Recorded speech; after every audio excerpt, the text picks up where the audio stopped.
नैनीताल में नाबालिग लड़की से दुष्कर्म की घटना के बाद लोगों का गुस्सा ऐसा फूटा कि पूरा नैनीताल कर्फ्यू में तब्दील हो गया। अघोषित कर्फ्यू से सड़कों में सन्नाटा है। बाजार बंद करने के लिए तमाम संगठनों ने बंद का आह्वान किया है।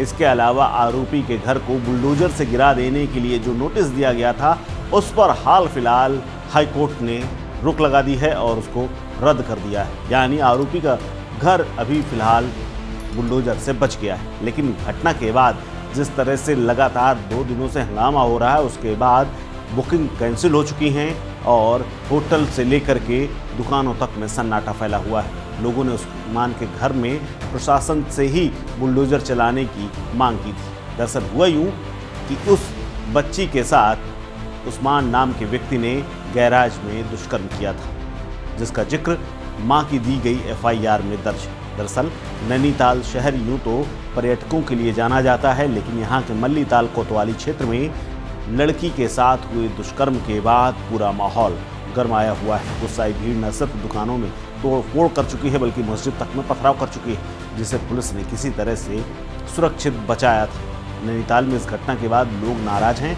और बीते दिन रात होते होते सैकड़ों लोगों ने कोतवाली के बाहर जाम लगा दिया था। कोतवाली के पास गाड़ी पड़ाव क्षेत्र के मुस्लिम समुदाय की तमाम दुकानों को निशाना तक बनाया गया था। वहाँ तोड़फोड़ और हिंसा की घटनाएं हुई थी। कुछ लोगों ने दुकानों में आग लगाने तक की कोशिश की थी।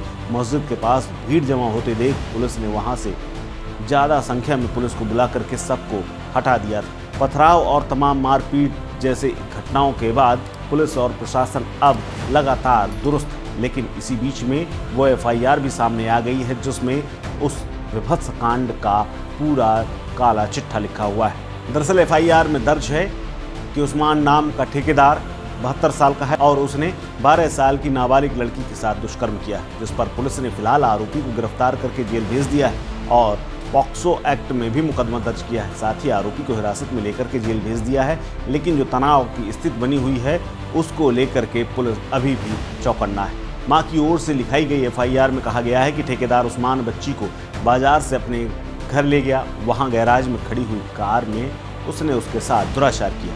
विरोध किया तो चाकू दिखाते हुए उसके मुंह पर कपड़ा बांध दिया। घटना बताने पर पूरे परिवार को खत्म करने देने की धमकी तक दी थी। तहरीर में मां ने बताया है कि पहली शादी से उसकी 2 बेटियां हैं, जो एक निजी स्कूल में कक्षा 7 और 8 में पढ़ती हैं।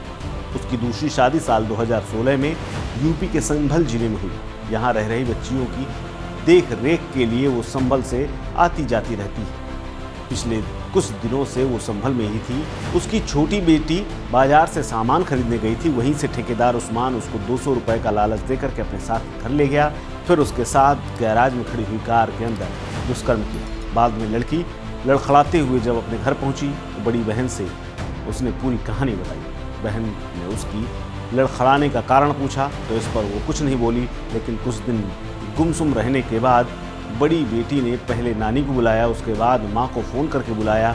मां ने बच्ची से पूछा तो उसने घटना की पूरी जानकारी दी। तब बुधवार शाम मल्लीताल कोतवाली क्षेत्र में रिपोर्ट दर्ज कराई गई। दुष्कर्म की शिकार बालिका की मां संभल में थी और बड़ी बेटी की सूचना पर वो नैनीताल पहुंची और बेटी के गुमसुम होने का कारण पूछा, जिसके बाद बेटी ने मां के सामने रोते हुए पूरी कहानी बता दी और ये भी कहा कि मां, मेरा नाम स्कूल से कटवा दो, मुझे नैनीताल में पढ़ना नहीं। नैनीताल में आरोपी उस्मान ने 12 साल की बच्ची का दुष्कर्म किया। हालांकि वो जेल के अंदर है, लेकिन इस पूरे मामले में उसने धमकी दी थी कि अगर मुंह खोला तो पूरे परिवार को खत्म कर देगा। वहीं इस घटना के बाद उस्मान के जानने वाले लोग पुलिस प्रशासन से मांग कर रहे हैं कि लड़की का पैनल बना करके डॉक्टरों से मेडिकल कराया जाना चाहिए। हालांकि इस घटना को लेकर के पूरे इलाके में रोष व्याप्त है। ऐसे में बीजेपी समेत तमाम संगठनों ने कई जगह घटनाओं को भी अंजाम दिया और जम करके प्रदर्शन भी किया। लेकिन अब इस पूरे मसले में बंद के बाद और हाई कोर्ट के इन्वॉल्वमेंट के बाद आरोपी का घर तो फिलहाल बचा हुआ है, लेकिन अभी भी शहर का माहौल खराब है। ऐसे में पर्यटन की दृष्टि से इस शहर में लगातार बुरी खबर आ रही है और होटलों की बुकिंग से लेकर के स्टे होम तक से लोग छोड़ करके बाहर रवाना हो रहे हैं। इस खबर में फिलहाल इतना ही। अपडेट्स के लिए बने रहिए वन इंडिया हिंदी के साथ। नमस्कार। Subscribe to One India and never miss an update.